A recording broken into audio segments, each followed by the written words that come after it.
right, Joey, let's talk about episode 3. This is an interesting one because episode 3 is called The Path. So this is very much like it gives us a breather. There's not like so much happens. And the only infected that we see in this episode is the aftermath of when we see like the bodies that are burning from like the big Jackson battle. That's the only infected we see in this whole episode. And like, again, it's given us like a reprieve and a break away from everything that we've just witnessed. There's a lot. We need time to decompress because holy shit. You and I, like playing as the game way back when, probably felt the same. Like, Jesus, what the hell have I just witnessed? So it gives us that time to really focus on that. But there's a lot in this episode that I really, really like. Like, it's weird because when I was thinking back about this episode, and when I watched it again, I was like, oh no, this episode's actually great. But I remember the first time watching it just being like, okay, it's moving pieces along. No, there's actually some great stuff in here. But I mean, let's talk about like the opening, the credits at the beginning, the cordyceps silhouette. We now only have one, and that was so sad. Like, oh, like that just hit me. Yes, tears flicked off the cheeks. But again, when we talk about this show and level of detail, hello, it's that type of thing that we love. I was expecting that. When I watched the first episode of the season, I was like, oh, this is going to go down to one. So it was nice to actually witness it, but so sad. I mean, they could have kept two and just had like a golf club through one. I'm joking. I'm joking. But can you Imagine imagine? slowly decomposing every episode. Yeah, Jesus Christ. Let's go full dark. But Oh. but what I will say is like Ellie, I mean, Bella Ramsey nails this always, but the PTSD. So like the waking up in the hospital bed, like, surrounded by people, all of this. And the thing is as well, like, Ellie like seeing this, like she's so unaware at that point. She was far away from all of this that was happening, like away from Jackson and all of like, the struggle and all of the bodies and everything going on. So like for her to wake up after everything that she went through, to see all of this chaos go on, to just let out this guttural primal scream and then to be put back down, like, I mean, just wonderfully acted. You felt everything from that scream alone. I'm always somebody, I don't know why, but like whether it's singing or whether it's acting, but whenever there's a scream and it's so primal like that, like it awakens something in me. Like I feel like I'm feeling what that character's feeling. So like to hear that was just beautiful. And again, like even after that moment, we do get like, 3 months later, Jackson is starting to rebuild and such like that. But I love that we come back to Gail as giving like Ellie that psych evaluation.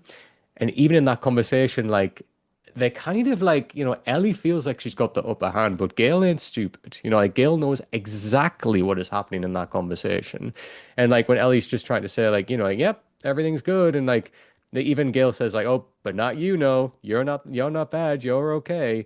Like she knows again that she's lying to her. And again, it's similar. It goes back to what you were saying earlier, Joey, when, Gail says, actually, her and Joel are more similar than what you realize.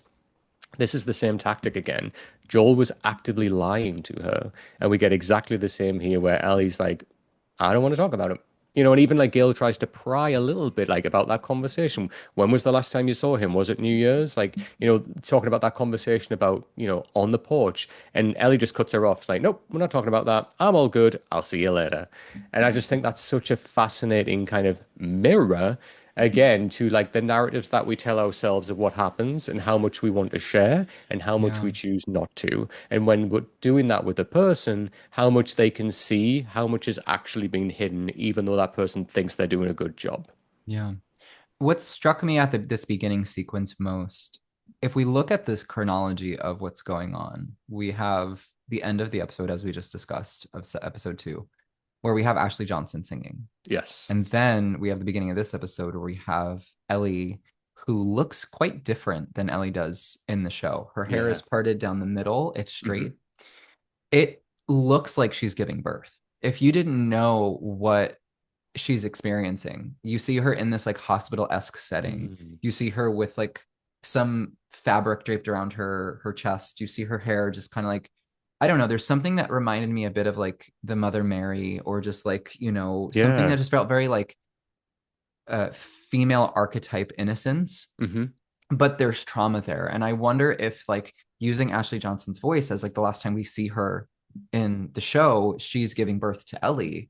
I wonder if there's Mm. like this kind of role reversal of like now, eh, like what happens to innocence and what happens to, you know, how innocence is transformed and what happens when child becomes parent. And obviously we're seeing Ellie explore that more later in the show as well, but Hmm. there's just this like larger idea of, I don't know, there's just there was something here about the imagery where I was like, this looks starkly different to me. But the presentation of it, like if you didn't know what the show is about, maybe she'd be giving birth, but like we know she's screaming because of what happened and like the memory of the trauma is Right. so striking to me. um I think it's stunning. And it's something where she seemed mature. And then you pick up where it's like now, however many weeks, months pass, and all of a sudden she's like acting kind of childish, silly, and foolish Yeah. again. And so there's like this humongous shift. But it's just this like peaks of this what's beneath the surface, what's in the basement of Ellie's soul. And I think Mm. it's so interesting. And I correct me if I'm wrong, is this a new introduction, like this idea of like this much time passing? Was it the same as in the game? There's a lot of time passing here, and like no, because in the game, you literally like when Ellie goes on her quest, like she still has bruises on her Yeah, face. it's like right away. It's That's what I straight away. thought. Yeah. So that felt like a pretty vivid shift to me. And I liked the way that they played with that, with like the kind of therapy analysis, like making sure she's okay, even though Gail knows that, you know, Yeah, yeah. she's bullshitting her. But also the kind of like physical wounds that she takes on and how that justifies the length of time. And then how they explore that in the conversation with Dina later, where she's like, Hmm. I needed to give them time to like get to where they got to go. I don't know if that was like something the writers were like, damn, we didn't think of that. Yeah. I Like think it it's comes gonna across take like that. time for them to get Yeah. home, and we didn't really account for that in the game. So Hmm. yeah, I wonder. I don't know. Yeah, to be a fly on the wall in the writer's room, am I right? But Yeah. yeah, that's interesting. But yeah, it's interesting like that time shift, and it does do a lot of that in this season when we see like, 3 months later, and obviously, we get the big one of 5 years later, clearly between the first game and second game. But yes, it does do that quite often where like something happens, we get a time, like it is moving time in an interesting way. But as well, like when it does slow down and we get those timeless moments without sounding too corny, but those are really impactful and those kind of like linger. Do you know what I mean? It's like almost like time stops, which obviously in episode 4 we'll talk about a very iconic moment when that happens. But I do want to give a couple of shout outs to a few Tommy moments in this opening where when he obviously Joel's body is laying on the slab and he says, "Give Sarah my love." Oh my God. Like heartbroken. He's down, code blue, he's out. I'm on the floor, I'm dead. Like that was the shivers like when he says that beautiful. And I will say that sexy hammer moment with Jesse outside with Tommy, like that actor who plays Jesse, whoa, like when he's like the rebuilding and like Tommy's like trying to like properly hammer this thing in, is struggling a little bit, and then Jesse comes along with those big sexy arms and just picks up the hammer and starts hammering the wood. I'm like, give me that any day. That was a really hot moment. So that was pretty fun. But going back to Ellie, so after that, obviously that Gale moment when she goes to Joel's house, and we see the flowers outside. Like Mm, even after all this time, there's some that's wilted away. There's fresh flowers still there. Joel was like a big member of that society. So like people idolized him. Like he was an integral part of that. Like he was, well, he was, worked with wood. Did like woodwork and obviously like that, but still, he was like a big part. He was like Tommy's brother as well.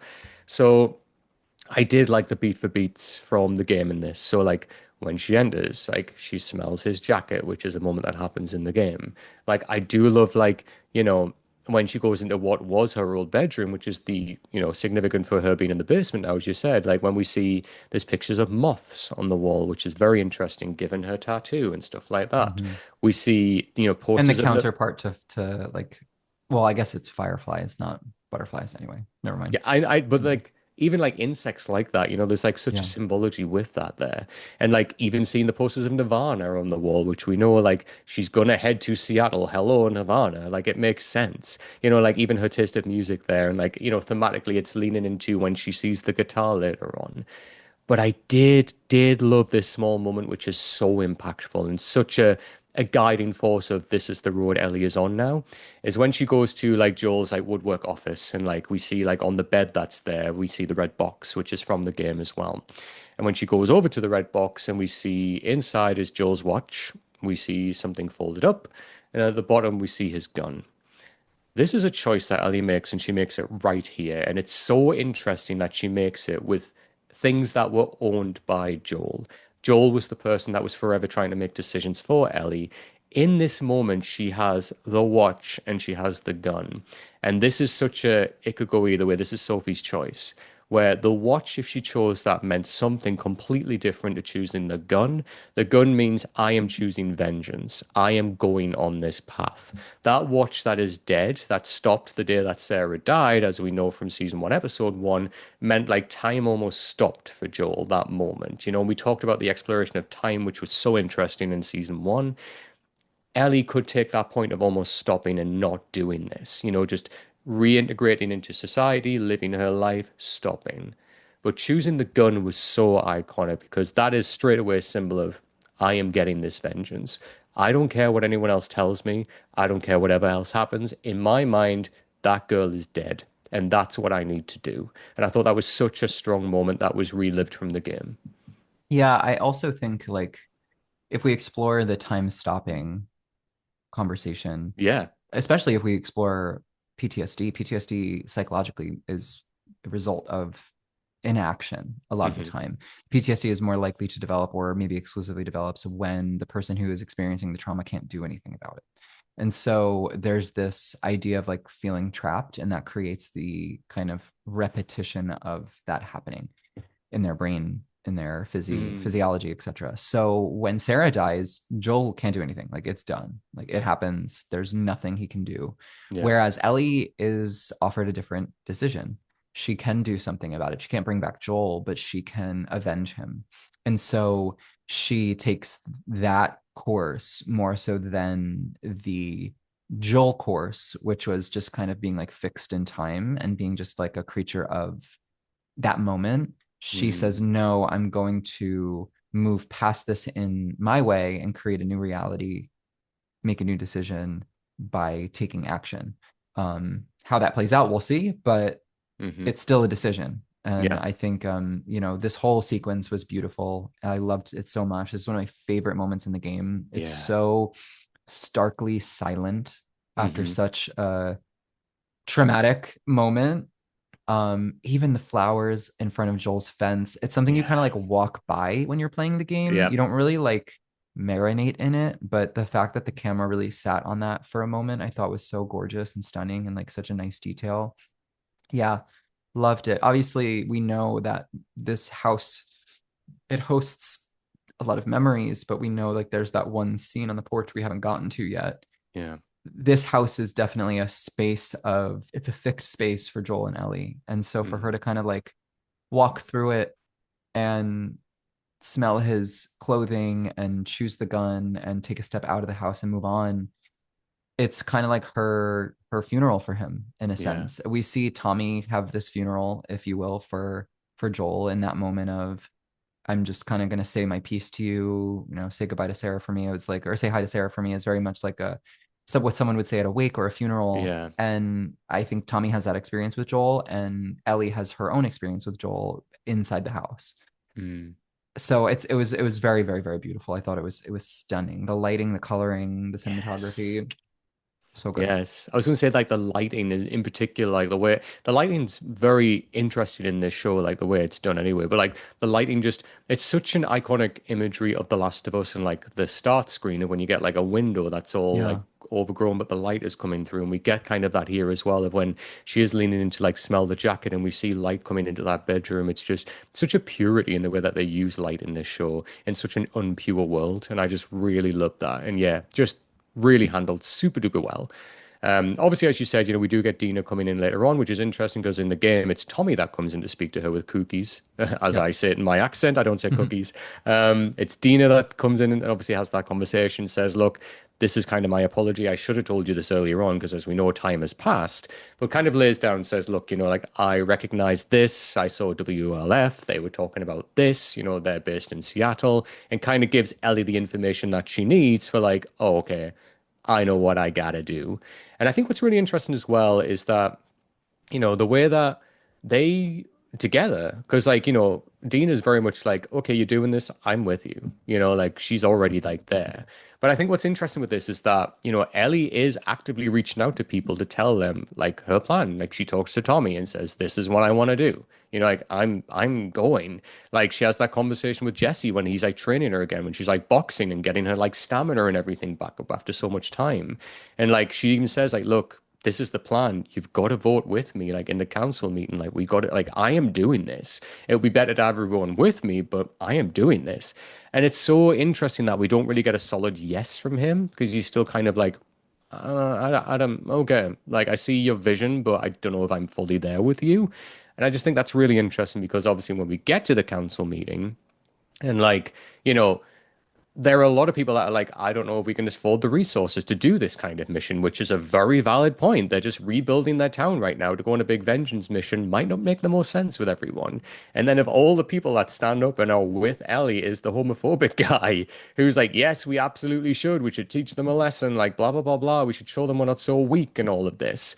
And obviously we get the vote and it's 3 yes and 8 no, which I think in a way means that Jesse must have voted no, which is such an interesting thing for that. Like if he did vote no, because he is the one that comes and saves them later on, which I thought was fascinating. But yeah, like just that's such an interesting theme of like, when you think about like again, decisions and the reactions to those decisions, we've seen so far in the series how people are impulsive, people are making decisions straight away, and there's no time to let's sit and think about the consequences of this. It just happens, right? Joel's done that. Like Ellie's done that. Abby's done that. Like she had people in her group talking amongst themselves saying, let's talk her out of this. We're going to take this decision away from her. We're going to take her home. She pursued it anyway. And again, talking about mirroring Joey, this is the same thing where like Ellie is literally talking to her people saying, we got to do this, even gives her speech at the end. I like that Jesse told her to write her thoughts down and she did that, reads off her thoughts of what she thinks and like everything, and she still gets told no. But as we know, she's got to do it anyway. And I just think this was an Yeah. interesting exploration into the power of decision, the impact of decision, and how that can look from other perspectives. Yeah, and also the exploration of like we saw the walls come down of all these characters. We saw the walls come down of the community.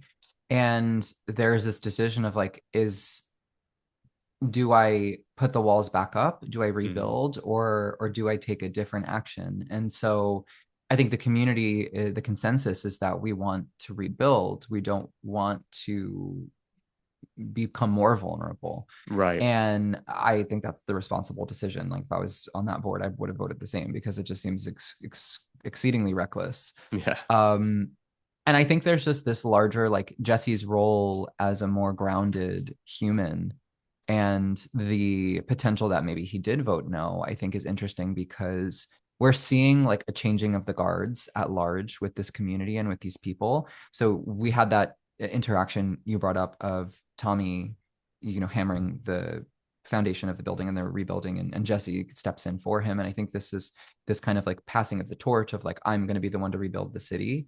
And so Tommy kind of takes on a different role in a sense moving forward. He's one of the ones that votes yes, and he's kind of on board with this revenge mission. We see Joel, Ellie inherit a lot of what Joel's perspective is. We even see like from the microcosm of like Abby inherits something from her parents. But again, these are like children of the apocalypse. These are people who were born and raised in the apocalypse. They didn't Yeah. live outside of the apocalypse. If they did, it was for a short period of time when they were very young. And so we're seeing a changing of the guards. We're seeing a shift of the kind of way of the world and this like new order of how things are going to happen and what is inherited for these young people to kind of pick things up where they're left off. And so I think that it's interesting to see that with Jesse. I think it makes sense. Hmm. I also think this is kind of a personality characteristic trait as to why Dina and Jesse experience so much conflict is that Yes. Jesse has a sense of morality that just comes from a different vantage point and point of view than Dina, who is more synonymous, aligned with Ellie. And that's Hmm. why Dina understands Ellie so well because they see things similarly. And we learn in episode 5 with some character backstory a little bit more about Dina's story and why she feels that way. But just to pick it off from like the information we have by episode 3, it's just that there is a stark difference with how Jesse perceives protection and Hmm. moving forward as opposed to Dina, Ellie, Joel, etc. Right. And yeah, and that's a really good point, actually. Everything that you just said, that I couldn't agree more. The passing of the torch, great moment, great point, Joey. As well, though, I think as well, like what's in there is that there's clearly attraction from Dina. So like she is like caregiver, wants to make sure that Ellie's okay. She knows that if Ellie goes out and does this alone, she ain't gonna survive. And that's why, like, I like that conversation, like when she has with Ellie earlier, when she's like, wait, well, let's talk about your provisions. You can't go outside in them Converse, like that's not gonna happen. And she like laying down like all of these things that you need, plotting the course with her as well. And I think at that point, Ellie realizes, shit, like I am running on pure emotion here. Like, I need to do this. And, like, there are things, provisions that need to be put in place to make sure that you can do this. So, like, I love that Dina is, like, the reason why she's on board, of course. Like, she is a lot more aligned with Ellie, but also there's feelings there. She cares for Ellie, like in a really deep and meaningful way, which is building more and more. So, of course, she doesn't want to see the person that she cares about, like, offed by some, like, plan that isn't really fleshed out and thought out. But, Yeah. um, but I will say, to touch on this very briefly, we do get an introduction to the Seraphites, Scars, as the wolves call them. For a small scene, but an important scene for what those characters mean later on. And like, even just their introduction was interesting, like where this is so far removed from what we've seen from like, fireflies and like other kind of, camps of people when there's religious context and the way they talk about like demons and wolves that exist out there. Obviously, they have giant scars on their face, the way that they're all carrying torches, the gowns that they have on, like the religious kind of cult symbology is definitely dripping off them. And even when like there's a father-daughter in amongst them, which is fascinating compared to like everything that we've seen of like father-daughter relationships when, you know, he hands her a hammer and like says, "Oh, do you feel safe?" And she's like, "Yes, I feel safer." And then when they hear noises, which we find out later on is the WLF, and like they say, "Oh, is it demons or wolves?" And I just think it's such an interesting way. The Seraphites to me, like even playing the game, are like scary. Like when you hear those whistles in the distance, you're like, "Oh shit!" And we see obviously in later episodes how deadly they can be. But yeah, just to touch on them briefly, I thought it was a pretty cool introduction for them. Obviously, later on, when Ellie and Dina are off on their trip to Seattle, they find the repercussions of them laying all dead on the ground, and that's their way of introducing themselves to the Seraphites. But I just thought that was interesting. I thought like that was an interesting little like peek behind the curtain of, oh, these guys, don't forget them because they're going to come back. Yeah. I think that the showrunner spoke about this. I know Neil Druckmann and I can't remember the other Craig Mason. creator's name, Craig Mazin, yes. Yeah. The two of them have explored that one of the biggest themes in this season is going to be tribalism. And I think that like we see that a lot with the Seraphites and we see that a Yeah. lot with like there's like kind of three different tropes of how people move forward in the infrastructure of society. We have the civilization, the society, which is the like where Joel and Tommy are and Ellie and all them live. Then you have the kind of military, more like operative forces, which is more like Fedra and WLF. And then you have these kind of like cultish religious forces, Mm. which are the Seraphites. And there are all these different like tribes that people subscribe to. And there is this kind of like xenophobic approach to them where it's like well, I guess the Seraphites embrace people, but there's this idea of like, we are what you are not. And so it's Yeah. these kind of like isolated circles. I like that exploration because I think that is a very keen diagnosis of what would happen in a post-apocalyptic world. So I think it's very it makes a lot of sense, but I think it also contrasts very very nicely all the different kind of communities, and we even see that in season one where there's this like very religious cultish community, Hmm. and it's like how Yeah. society would migrate to different sects of how power and authoritarianism can be or like authoritarianism or the opposite can be kind of maintained, whether that be a religious figure, a governmental kind of military base, or a society. So Hmm. I think it's really interesting the juxtaposition of these groups, but I think it's also really fun dynamic. Like Yeah. it's a cool visual, like the torches and the Yeah. bows and the scars on their face. Like it's just a fun world building piece. Hmm. But it's so interesting that we're getting exposed to that, especially this early. Yeah, no, 100%. I agree. Like, the contrasting difference between the different groups is fascinating to explore as a kind of reflection on society where like, different groups come together for different reasons. And like we even see in the show like how, diplomatic like Jackson's trying to be with like having a council and like putting things to vote and things like that. Whereas you compare that to like the Seraphites, and like they believe in the mother and what the mother says Yeah. go, and like they're repeating this like religious kind of text that they like agree amongst each other that we follow what the mother sees, and like they say like the mother forgives and like the mother loves, and like all of this. It's an interesting difference, but yeah, just the way that they captured the Seraphites, I think was beautiful. In like the show so far, and the episodes that we've seen so far, for like just how deadly they can be, and Yeah. like what a whistle means to hear in the distance. And I remember playing the game and like whenever I heard the whistle and just like, oh shit, here they Yeah. are. It's And terrifying. it is. And then like it always reminds me of, I don't know if you watched Lost, Joey, but like did you watch Lost? I did not. Okay. So I'm like this familiar with it, but I've never watched it. right. So there's moments even on Lost when like they find out that there are other people on the island. It's not just them. And like Mm, you kind of see like torches appear just in the forest and you're like, whoa. And like yeah. even that imagery, it's just so beautiful. I do love the way that it's done in this show. But I do want to talk about Ellie and Dina because I think they have interesting like dynamics in this episode and like the way that they grow closer. But also like Ellie's like a little bit up and down with like, I don't know. I think she's a bit more like, oh, I'm not sure what this thing is between us because Oh, obviously yeah.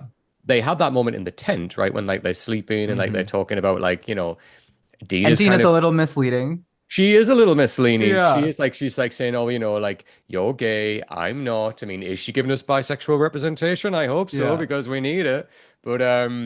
But again, like and like she is almost kind of downplaying the importance of that moment of that kiss because like that's a really big fucking moment for Ellie, right? And rightfully so.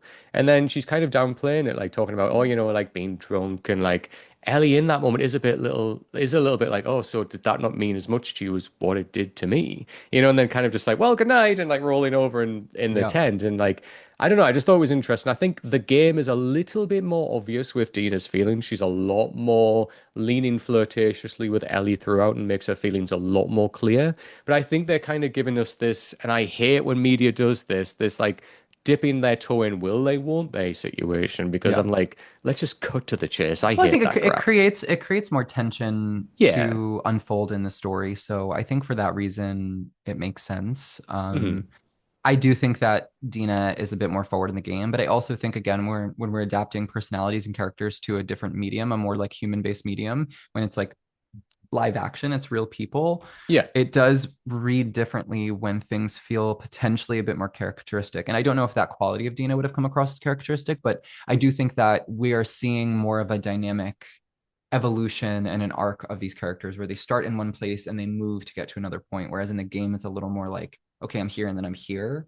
Hmm. Aside from maybe just like Ellie, who we see kind of unfold, and Joel, who we see unfold, but like the side characters that are there, they're kind of just there. Like they like Tommy's just there, Dina's just there. Like they are who they are, and like they have their emotional growth patterns, but again, not as dynamically as we would witness on kind of a live action, more human adaptation of that as we're witnessing. So I think I would imagine that's why they did it. Yeah, yeah, and I mean, obviously, yes, like that does make sense. I don't want to downplay it too much. I Yeah, just think that, I'm not a big fan of will they, won't they, and I think when it's not handled correctly, it's such a tired trope that I'm like, let's just get to the point. it comes Like, off as pandering almost. yes, but I think as well, I'm coming from the point of I've played the game. I know where this relationship is going. Yeah, So obviously, there's a lot of that that's informing my opinion. Of a hundred course, there percent. is.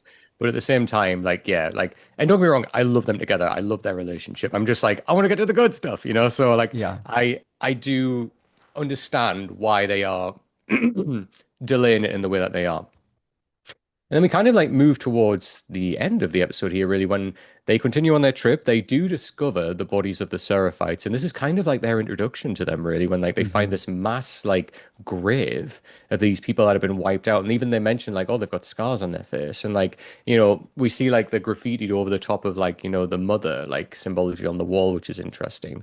But as well, I guess the importance of this is that we see Dina vomiting. Yeah, yeah. It was so So fun watching this with Corvix, and I was like, oh, I was like waiting. I yes. was waiting to see if like any theory would be had, and I was like, oh, I know Hmm. what that's about. Yes, I was the Yeah, same. Like my partner hasn't played the game either, so like as soon as I see that happen, I'm like, "Oh man, we know what's going on there. Got a yeah. little bit of a morning sickness, do we, girl?" I But loved it. And I yeah, love that Dina has this amazing that actress who plays Dina is so good. She has this amazing look on her face where she's like with the dramatic irony of like us understanding she's pregnant as the gamers, we like know exactly what she's thinking, and she's like, oh shit. But Yeah. a viewer watching it the first time thinks she means something different, and she's like scared Mhm. about the people they're about to encounter. But in reality, she's just like, oh shit, I'm pregnant. Yeah. Am I Yeah. pregnant? And it's so fun to watch it happen. But obviously, you know, they're being introduced to a new world too, so there's a lot more at stake here. And it's good misdirection as well because, that is a normal reaction to seeing a lot of bodies been left in that way as well. Yeah. So you and I know, Joey, with that context, which is fantastic. We can have those little like wink moments to each other watching this. But yeah, it's cool. It's such a small, it's what seemingly is a small moment, which could mean another thing, but is Yeah. so integral for where this game ends, and what that means there. Yeah. But yeah, and then obviously we get our first look at when we see that WLF, is printed and like, oh wow, this There she is is. there it is. It's blowing. And the final shot as well of like the large group of them walking, just marching towards obviously into Yeah. Seattle. It's this Um, imposing threat. Like we feel it. yes. We're like, oh, this is a hurdle they're gonna have to climb. A big, big, big, big, big hurdle.